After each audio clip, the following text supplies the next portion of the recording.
Сәлем балақай, сабаққа қош келдің. Бүгінгі сабақ 2-ші модульдің 20-шы және 21-ші беттегі тапсырмаларын орындайтын боламыз. Сабақ ұнаса видеоға лайк басып, каналыма тіркеліп, қолдап кет. Сабағымызды бастаймыз. Day and Night күн және түн тақырыбындағы тапсырмаларды орындаймыз. 5-ші тапсырма Listen, point and repeat, then match. Тыңда, көрсет және қайтала, одан кейін сәйкестендір.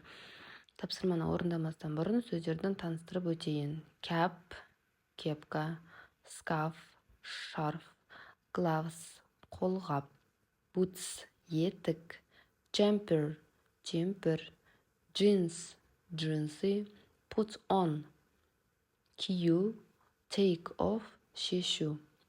Cap, scarf, gloves, boots, jumper, jeans, put on, take off. Енді сәйкестендірейік. Cap, кепка, C, scarf, шарф, D, gloves, қолғап, H, boots, етік, J, jumper, жемпір, F, jeans,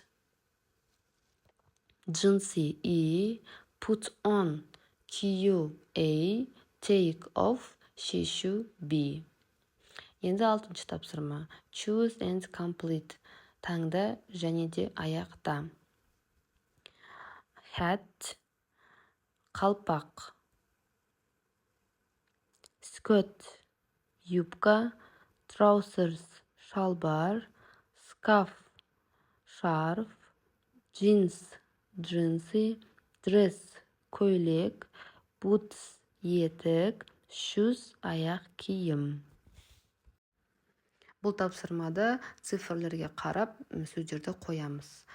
1 hat, 2 trousers, 3 jeans, 4 boots, 5 dress, 6 shoes, 7 scarf, 8 skirt.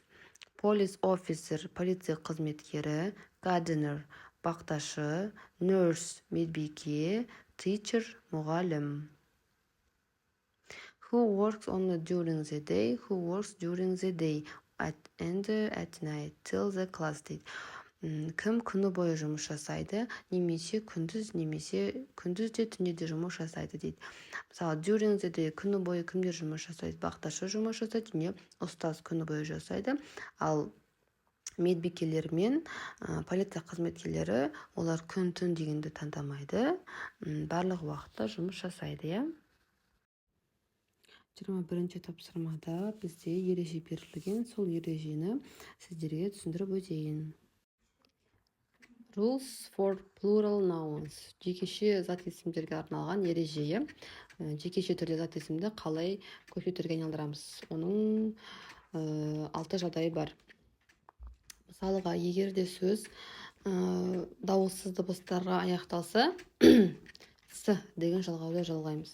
Екінші жағдайда, егер де сөз с, x, z, ч және ш деген дыбыстарға аяқталса, ондай болса, бізде екінші жағдай s деген жалғауды жалғаймыз.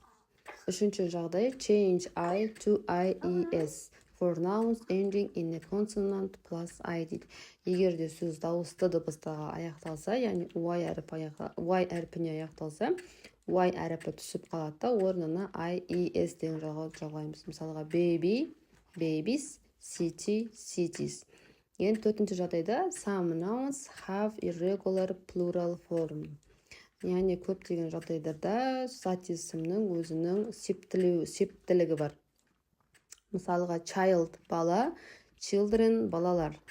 Choose тіс, tease тістер. Some nouns are the same in both singular and plural forms. Кейбір сөздер жекеше түрде де, көпше түрде де бір сөз болып қолданылады. Мысалға, deer, deer, sheep, sheep. Some nouns borrowed from other languages have different plural forms. Мысалға, cactus,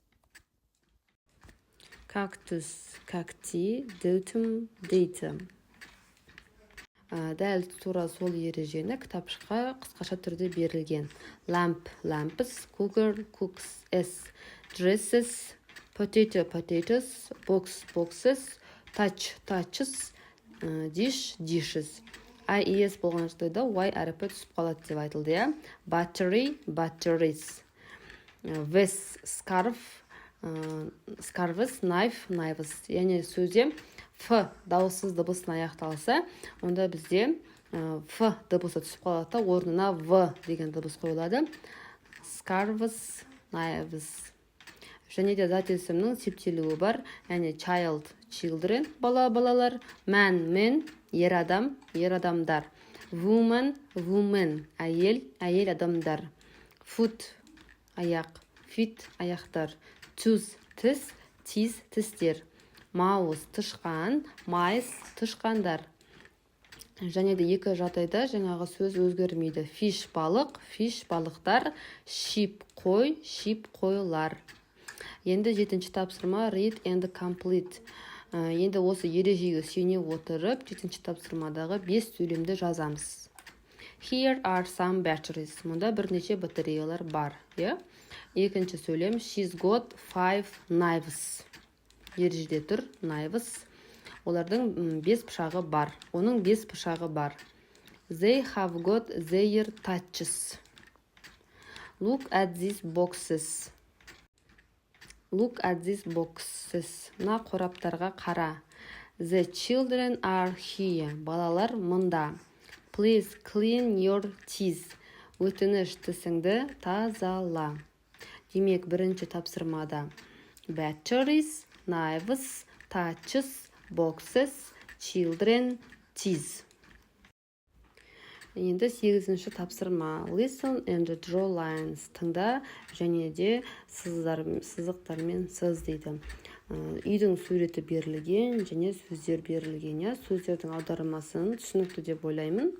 Touch, фонарик, cooker, газ плитасы, clock, сағат, microwave, микроволновка, laptop, ноутбук, remote control, пульт, mobile phone, телефон, lamp, лампа. Сол сөздерді суретке қарап, бір-бірімен сызық арқылы сәйкестендіресіздер. Осымен 20-шы және 21-ші беттегі тапсырмалар аяқталды. Каналыма тіркеліп, видеома лайк басып, қолдап келіп, келесі сабақта кездескенше сау бол.